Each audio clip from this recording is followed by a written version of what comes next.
Abrimos nuestras Biblias en el libro de los Hechos, capítulo 1. Hoy vamos, si el Señor lo permite, a estudiar la segunda parte de este capítulo 1. Allí vemos dos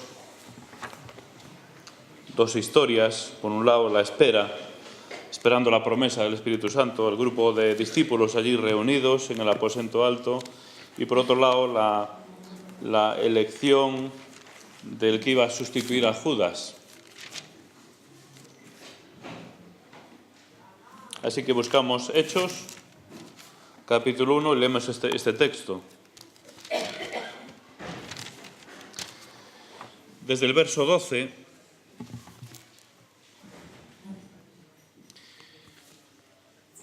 Hechos 1:12, dice: Entonces volvieron a Jerusalén desde el monte que se llama del Olivar, el cual está cerca de Jerusalén, camino de un día de reposo.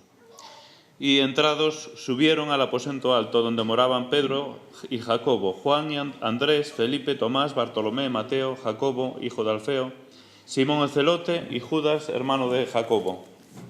Todos estos perseveraban unánimes en oración y ruego con las mujeres y con María, la madre de Jesús, y con sus hermanos.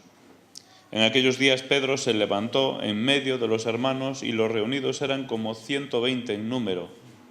Y dijo: varones hermanos, era necesario que se cumpliese la Escritura, en que el Espíritu Santo habló antes por boca de David, acerca de Judas, que fue guía de los que prendieron a Jesús, y era contado con nosotros, y tenía parte en este ministerio. Este pues, con el salario de su iniquidad, adquirió un campo, y cayendo de cabeza se reventó por la mitad, y todas sus entrañas se derramaron. Y fue notorio a todos los habitantes de Jerusalén, de tal manera que aquel campo se llama en su propia lengua Aceldama, que quiere decir campo de sangre. Porque está escrito en el libro de los Salmos: sea hecha desierta su habitación y no haya quien more en ella, y tome otro su oficio. Es necesario, pues, que de estos hombres que han estado juntos con nosotros todo el tiempo que el Señor Jesús entraba y salía entre nosotros, comenzando desde el bautismo de Juan hasta el día en que de entre nosotros fue recibido arriba, uno se ha hecho testigo con nosotros de su resurrección. Y señalaron a dos: a José, llamado Barsabás, que tenía por sobrenombre Justo, y a Matías. Y orando dijeron: tú, Señor, que conoces los corazones de todos, muestra cuál de estos dos has escogido. Y para que tome la parte de este ministerio apostolado, de que cayó Judas por transgresión para irse a su propio lugar. Y les echaron suertes, y la suerte cayó sobre Matías, y fue contado con los 11 apóstoles. Muy bien, pues hasta aquí la lectura en esta mañana. Decir que allí estaban aquel grupo de discípulos, dice el texto, aproximadamente 120 en número, esperando la promesa. Bueno, ya en Lucas, ¿verdad?, lo había dicho el Señor. Aquí en los Hechos también dice: no os vayáis de Jerusalén, ¿verdad?, vais a esperar esa promesa del Espíritu Santo. Lucas concretamente 24:49 dice: aquí yo enviaré sobre vosotros la promesa de mi Padre, pero vosotros permaneced en la ciudad hasta que seáis investidos con poder de lo alto, como dice también en la primera parte de este capítulo. Siguiendo esta orden, van al aposento alto, probablemente el mismo de la última cena, pero hay algún estudioso que piensa que no es exactamente el mismo lugar. Pudiera ser la casa de la madre de Juan Marcos. Tal como relata el capítulo 12 y verso 12, se nos dice que al darse cuenta de esto fue a la casa de María, la madre de Juan, llamado también Marcos, donde muchos estaban reunidos y oraban. Posiblemente también pudiera ser, pero no se sabe con toda certeza dónde estaban. Se nos habla de 120 personas. Entre ellas están los discípulos, en este caso los 11 discípulos de Jesús. Hay otras 3 listas de discípulos, de los 12 discípulos en los evangelios, y como sabéis no coinciden los nombres. La dificultad de aquella época y la cultura era que normalmente las personas tenían varios nombres. Un ejemplo, lo acabamos de leer, ¿verdad? Por ejemplo, lo acabamos de leer, ¿dónde está? El verso 23, y señalaron a dos: a José, llamado Barsabás. Y dice que tenía por sobrenombre Justo, es decir, una persona con 3 nombres. Esta es la dificultad que hay con los discípulos. No hay duda de que eran los mismos, de que no hay ningún tipo de error. Lo que pasa es que tenían 2 o 3 nombres. Era muy habitual, por ejemplo, el caso de Bernabé, lo vemos, ¿verdad? Bernabé no se llamaba Bernabé, se llamaba José, pero los discípulos y los ancianos le pusieron por nombre Bernabé, hijo de consolación. Tenían un nombre oficial, tenían un nombre oficioso, vamos a decir, un nombre coloquial, y aparte de eso, muchas veces tenían un mote e incluso otro sobrenombre, es decir, podemos contar con personas que tenían 3 nombres, ¿no? Por eso, si vemos las otras listas de los discípulos, vamos a ver que no coinciden los nombres porque tenían varios nombres. Pero no vamos a profundizar en ese punto. El segundo grupo de personas que se menciona aquí son las mujeres. Dice, también se nos habla que había que estaban las mujeres, y concretamente el verso 12, al darse cuenta verso 12 no. Estamos en el verso 14, efectivamente. Todos estos perseveraban unánimes en oración y ruego con las mujeres y con María, la madre de Jesús. A excepción de la madre de Jesús no se mencionan, pero es muy probable que hayan sido también aquellas mujeres que habían acompañado a Jesús en su ministerio y a los discípulos. Y es más, aquellas que sostenían económicamente a Jesús y a sus discípulos. Como sabéis, Jesús era sostenido económicamente por un grupo de mujeres, porque lo sabemos, porque lo dice Lucas capítulo 8, versos 2 y 3. Y allí dice, y también algunas mujeres que habían sido sanadas de espíritus malos y de enfermedades, María, llamada Magdalena, de la que habían salido 7 demonios, y Juana, mujer de Chuza, mayordomo de Herodes, y Susana, y muchas otras que de sus bienes, fijaros, personales contribuían al sostenimiento de ellos. Posiblemente las mujeres, o muchas de las mujeres que estaban allí en el aposento alto también eran estas que se mencionan aquí. Hay otra mención interesante en este texto, dentro de esos 120 discípulos, y es los hermanos de Jesús. Aquí lo menciona también, ¿verdad? Todos estos perseveraban unánimes en oración y ruego con las mujeres y con María, la madre de Jesús, y con sus hermanos. Lo que sabemos de sus hermanos es bien poco. Sabemos que se mencionan 4 varones aquí en la Escritura. Mateo 13:55, allí se hace referencia a los hermanos de Jesús. ¿No es este el hijo del carpintero? ¿No se llama su madre María y sus hermanos Jacobo, José, Simón y Judas? Estos son los hermanos entonces de Jesús. Pero se habla algo más en otros textos, y lo poco que sabemos de ellos, por lo menos al principio de su ministerio, es que no creían en él. Después, posteriormente, conocemos o sabemos de su hermano Jacobo, ¿verdad? A quien escribió precisamente el libro de Santiago, el libro que lleva su nombre.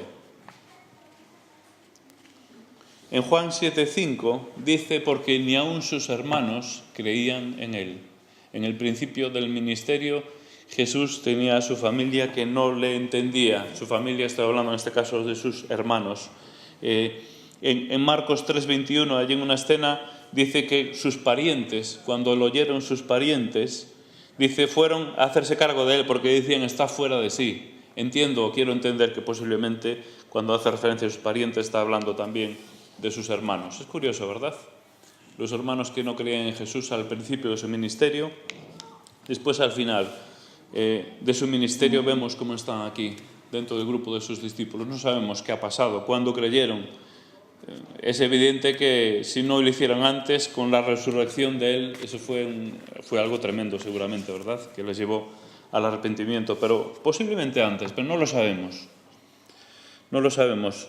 Lo que sí me llama la atención es que si al principio de su ministerio sus propios hermanos no creían en él, y aún nosotros nos sorprendemos, ¿verdad? Que la gente de nuestro entorno no quiera creer o haya tanta incredulidad. Los mismos hermanos de Jesús en el principio de su ministerio no creyeron en él. Creo que es significativo, ¿verdad? Bueno, en este texto vemos 2 características muy importantes de esta iglesia naciente. Y y que nos van a servir después para la aplicación para nosotros. Pero hay dos características importantes y que posiblemente marcan una diferencia y que posiblemente nos distancia un poquito de ellos. Cuando vemos esto, vemos una foto de aquella iglesia, de aquel grupo, y es inevitable hacer comparaciones, ¿no? Y a veces tenemos que hacer comparaciones. No podemos trasladar esto a nuestra cultura y a nuestra sociedad y a nuestra época, porque estaríamos cometiendo un error grave, ¿verdad? Muchos lo han hecho a lo largo de la historia, querer trasladar exactamente todo, incluyendo la cultura, ¿no? Tenemos que tener en cuenta también la cultura que hay aquí, ¿verdad? Pero viendo una foto de aquella iglesia que estaba naciendo, ya veremos en el capítulo 2, cuando viene el Espíritu, todo lo que pasa, ¿verdad? Pero viendo una foto de ya lo que había, podemos ya establecer pues posiblemente alguna diferencia con nosotros. Dos cosas se nos mencionan, dos características que definían con claridad esta comunidad. Vamos a leer algún texto más de Hechos, pero los iremos estudiando a medida que pasan los meses. Se nos mencionan dos cosas. Verso 14, estamos en el mismo texto, y estos estaban unánimes, entregados de continuo a la oración, dice la versión de la Biblia de las Américas. Dos aspectos, por un lado unánimes y por otro lado entregados de continuo a la oración. Dos características que definían esta comunidad. ¿Qué es unánimes? ¿Qué significa? Homosumadón. Parece un insulto, ¿verdad? Una palabrota. Bueno, pues esto es la palabra que es unánimes. Solo aparece 11 veces en la Biblia, solo 11 veces. Y curiosamente 10 la encontramos en el libro de los Hechos, esta palabra, unánimes. Y quiere decir, la raíz es homos, mismo, y tumos, mente. Misma mente, una misma mente. Este es el significado, ¿no? La raíz de esa palabra. Obviamente no podían tener una misma mente, pero podemos entender lo que quiere decir, ¿verdad? Unánimes es tener todos el mismo deseo, las mismas metas, estar en unidad.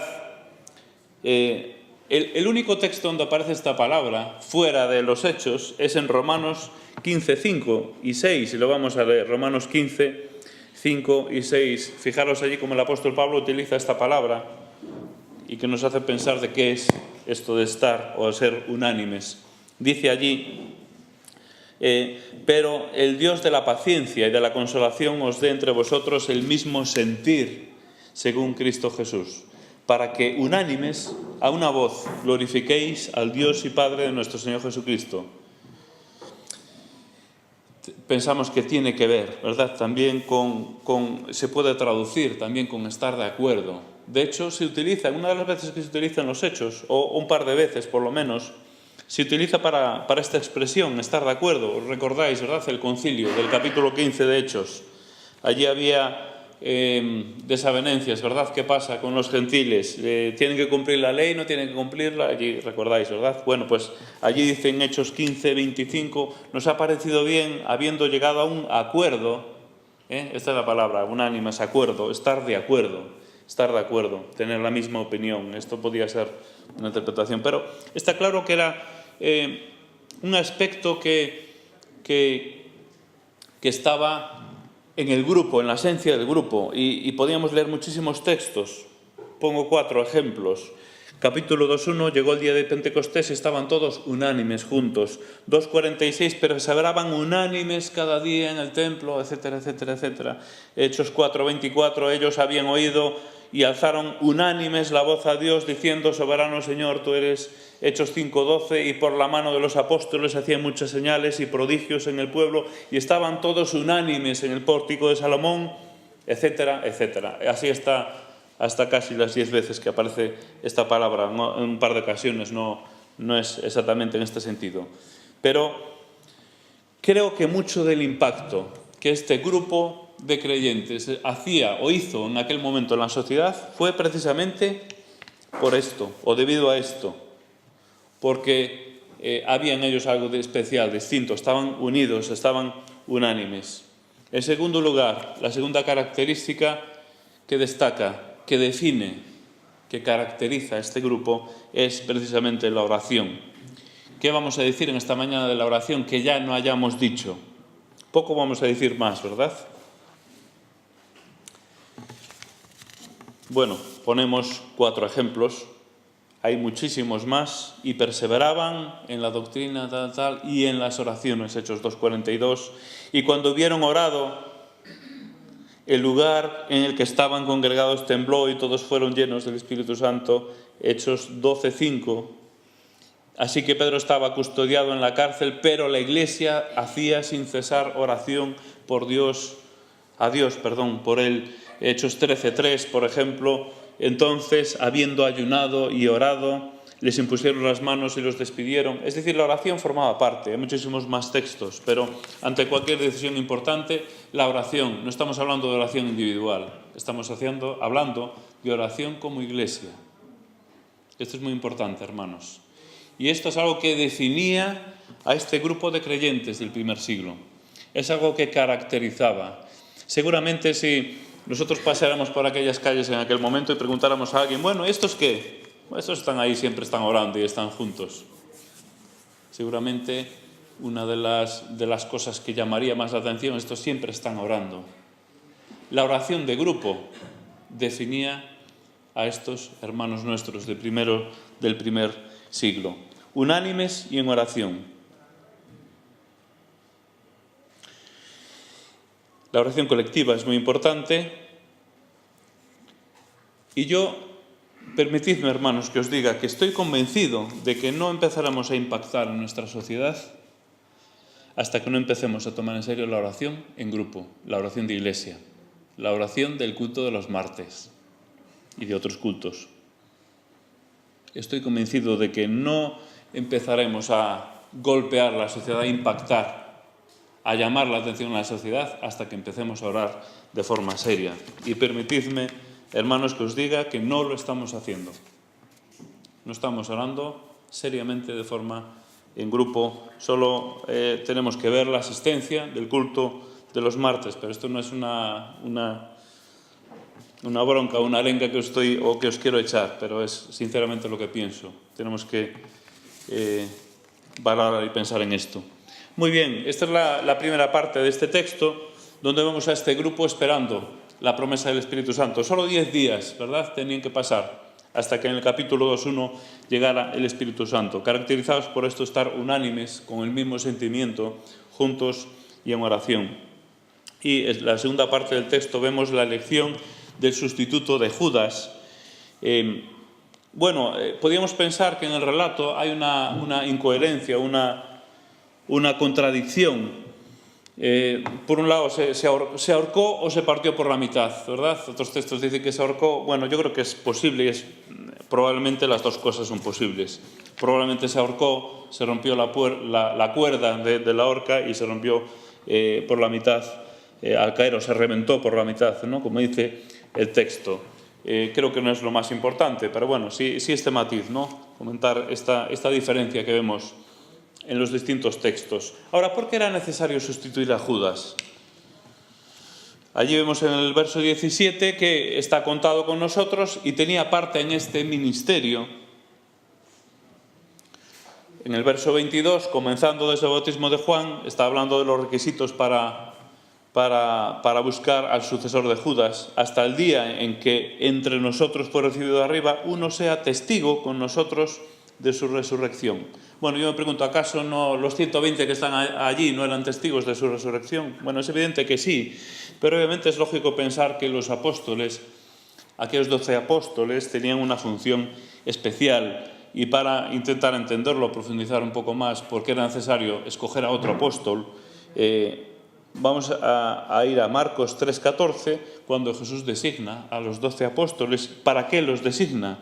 Dice, y designó, Marcos 3:14 a 12, para que estuvieran con él y para enviarlos a predicar y para que tuvieran autoridad para expulsar demonios. Esto es lo que menciona, para lo que les seleccionó el Señor Jesús a aquellos 12 apóstoles. Si avanzamos un poco más en Hechos, que esto lo estudiaremos dentro de poco, capítulo 6 y verso 2, cuando hay problemas con las viudas, ¿verdad?, que estaban desatendidas, entonces los 12 convocaron a la multitud de los discípulos y dijeron, no es justo que nosotros, fijaros, dejemos la palabra de Dios para servir a las mesas y nosotros persistiremos en la oración y en el ministerio de la palabra. Sabemos un poco entonces por dónde van los tiros, ¿verdad? Está claro que la principal función de un apóstol se encontraba en la enseñanza y la oración, y evidentemente hay un requisito esencial: tenían que haber estado con el Señor, ¿verdad? Acabamos de leer que desde el bautismo de Juan hasta el día en que entre nosotros fue recibido de arriba, uno se ha hecho testigo con nosotros de su resurrección. Característica: que estuviera con el Señor.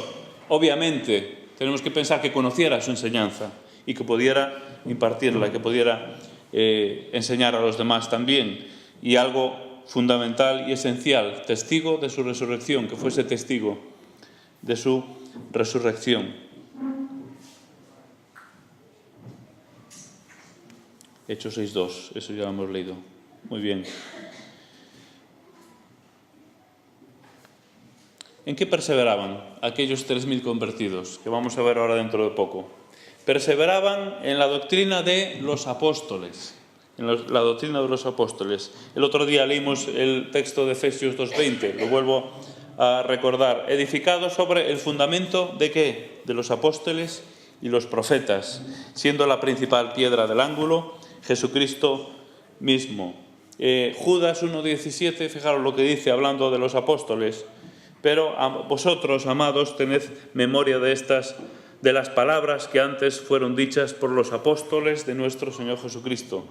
Dice: tened memoria de las palabras que antes fueron dichas por los apóstoles de nuestro Señor Jesucristo.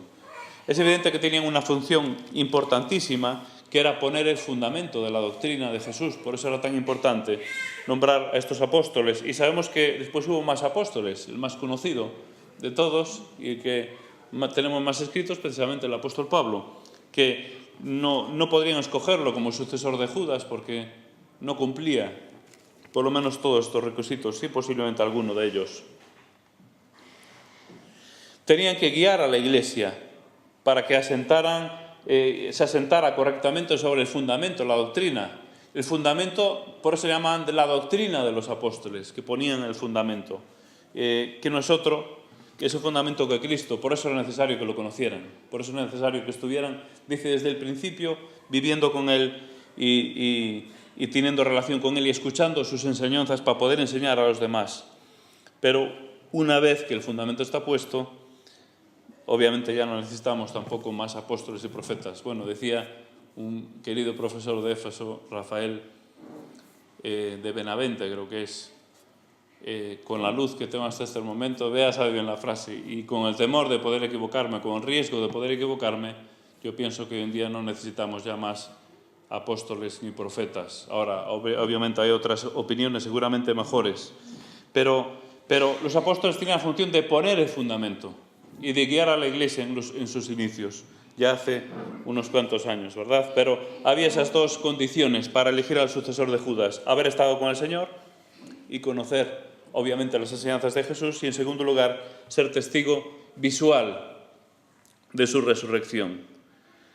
Ahora, de alguna forma, nosotros, trasladando esto a nuestras vidas, qué importante es tener y conocer al Señor y vivir con el Señor para poder compartir a los demás, para poder hablar de Jesús a los demás. Qué importante es tener una relación viva con Él. Qué importante es que los apóstoles conocieran bien de primera mano las enseñanzas. Creo que de alguna forma nosotros, no como apóstoles, pero sí como hijos de Dios, sí como discípulos, tenemos que conocer bien al Señor también para comunicarlo a los demás. Bueno, la elección de Judas, y ya terminamos, lo hicieron echando suertes. Alguien puede sorprenderse, ¿verdad? Pero era común en los judíos y común en el Antiguo Testamento, ¿verdad? Las piedras que utilizaban para echar suertes, y esto lo utilizaron. Ahora, hay un matiz importante. Antes de echar suertes, ¿qué hacen? Orar al Señor, ¿verdad? Dice: y orando dijeron: Señor, tú conoces los corazones de todos, muestra tú cuál de los dos has escogido. Después echaron suertes. No vuelva a suceder esto ya más de echar suertes, pues por eso tampoco es una costumbre que no tenemos hoy en día, pero sí es una costumbre judía y sí está sentada en el Antiguo Testamento. Hay muchísimos textos, ¿verdad?, que podíamos buscar en este sentido. Y terminamos con la aplicación, y nosotros miramos la foto de esta primera iglesia que estaban haciendo. Bueno, estaba todo caliente, ¿verdad? Estaba todo en ebullición, ¿verdad? El Señor acaba de ascender. Nosotros han pasado ya 2000 años, ¿verdad? Estamos un poco más fríos, a lo mejor. Pero si nosotros nos comparamos con aquella iglesia que estaba naciendo, ¿cuáles son las diferencias? Entonces, ¿cómo hacer el juego de las diferencias? ¿Cuáles son? Yo creo que precisamente una de las claves, o las dos claves que yo he visto en este texto, son esas dos que os he comentado. Estaban unánimes. Hace un par de semanas, no menos, una semana, tuvimos el culto unido y creo que es importante mostrar a la sociedad que somos uno. Y está claro que en el espíritu somos uno, aunque somos distintas iglesias. Y es cierto que a lo mejor pueden gustarnos más o menos las formas, ¿verdad?, de otras iglesias. Pero hay muchas más iglesias aquí en esta ciudad que aman al Señor. Hay muchos más creyentes que no se reúnen con nosotros, pero que aman al Señor. Y creo que es importante dar este mensaje también de unanimidad o de unidad. Y bueno, no participaron todas las iglesias, si mal no recuerdo 7 iglesias, pero creo que este es el camino para poder impactar en la sociedad, unanimidad. No pensando solo en nosotros, sino también en las demás iglesias que creen y aman al Señor Jesús, que como sabéis las hay también en nuestra ciudad.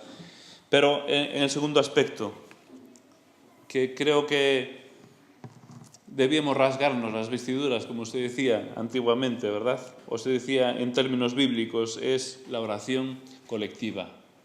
Ya no estoy hablando de la oración personal. Qué importante es reunirse para orar juntos, porque la iglesia tiene mucho poder. Dios obra a través de una iglesia que ora. Dios no obra o no va a obrar, bueno, si quiere lo hace, pero normalmente Dios no obra a través de una iglesia que no ora y que no ora colectivamente, que no ora como lo hacía aquella iglesia. Y creo que no digo nada nuevo, si digo que todos los grandes movimientos de avivamientos y grandes movimientos espirituales comenzaron y se afianzaron y crecieron gracias a la oración colectiva. Así que, hermanos, esto es un llamado para mí mismo, desde luego, a que necesitamos orar y necesitamos orar juntos como iglesia. Y necesitamos buscar la unidad. No buscar porque ya está, de alguna forma, pero sí protegerla, sí que se haga evidente en nuestra sociedad, no solo entre nosotros, sino también buscando la unidad con otras iglesias. Que el Señor nos ayude a poder cumplir su palabra de esta forma. Vamos a tener una oración y terminamos aquí esta reunión y hasta la tarde nos vemos los miembros de la iglesia a las 5 y si no el martes a las 8 culto de oración. Vamos a despedirnos con una oración. Te damos gracias, Señor, porque tu palabra es preciosa y vemos en este texto aquel grupo de hermanos nuestros que iniciaban aquella andadura. Allí se formaba la iglesia y gracias porque nosotros somos herederos de esa doctrina preciosa. Gracias porque podemos disfrutar de tu presencia ahora en nuestras vidas y en nuestra iglesia. Pero, Señor, a la vez queremos reconocer que tal vez hay diferencias muy importantes y pensamos que tal vez hemos relegado la oración como iglesia tal vez a un segundo plano. Y te pido que nos perdones y que nos ayudes y que pongas fuego en nuestro corazón para orar juntos. Ayúdanos también a estar y a ser unánimes. Y esto no quiere decir tener todos la misma forma de pensar, pero sí tener todos el mismo propósito. Sí tener todos el mismo deseo de honrarte, de alabarte y de manifestar tu gloria en este mundo. Ayúdanos a ser unánimes en este sentido. Te pedimos ahora que nos despidas con tu paz y con tu bendición hasta que volvamos a reunirnos en el bendito nombre del Señor Jesús. Amén.